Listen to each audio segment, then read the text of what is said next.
देखिए, election commission की किसी भी कार्य प्रणाली से अगर आप लेकिन नाराज ये हैं, तो एक बड़ी खबर इस वक्त आ रही है पश्चिम बंगाल की धरती से।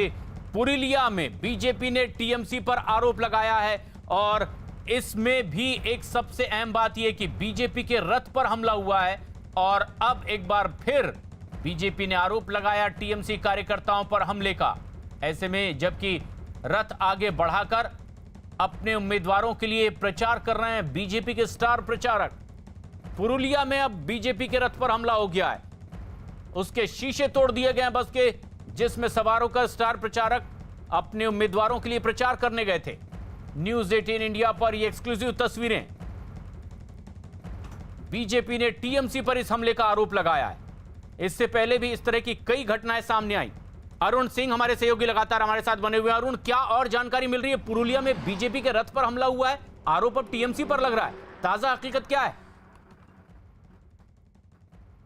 देखिए, बीजेपी आईटी सेल के हेड हैं अमित मालवीय, उन्होंने ये जानकारी दी है कि पुरुलिया में एक रथ पर हमला हुआ है जो बीजेपी का रथ था और बाबा साहब भीमराव अंबेडकर के नाम पर वो रथ चलाया जा रहा था। बीजेपी इस पूरे इलाके में, जंगल महल के इलाके में एक जगह बिरसा मुंडा सम्मान यात्रा के नाम पर एक रथ यात्रा कर रही है और आज से भीमराव अंबेडकर सम्मान यात्रा के नाम से भी एक रथ यात्रा शुरू होने वाली थी, जिसको जेपी नड्डा हरी झंडी दिखाने वाले थे और वो दिखाने वाले थे बांकुड़ा के एक जगह कोटुलपुर है, जहां पर उनकी जनसभा अब से थोड़ी देर बाद होने वाली, वहां से रथ रवाना करने वाले थे।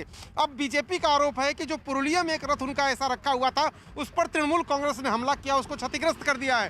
तो एक तरह से अगर इस पूरे इलाके जंगल महल की बात करिए आप प्रशांत, तो 40% आबादी अनुसूचित जाति अनुसूचित जनजाति की है और सबकी नजर, चाहे तृणमूल कांग्रेस हो या बीजेपी, दोनों की नजर उसी वोट बैंक पर है। तो बिरसा मुंडा के जरिए आदिवासी वोट और बाबा साहब भीमराव अंबेडकर के जरिए अनुसूचित जाति और जनजाति वोटों पर बीजेपी कोशिश कर रही है उनको अपने साथ लाने की। तो जाहिर सी बात है कि तृणमूल कांग्रेस अपना प्रभुत्व जो उस वोट बैंक पर, उसको नहीं जाने देना चाहती। और अमित मालवीय आरोप लगा रहे हैं कि तृणमूल कांग्रेस ने इस तरह के एक रथ को नुकसान पहुंचाया है। तो ये जरूर खबर है पुरुलिया से।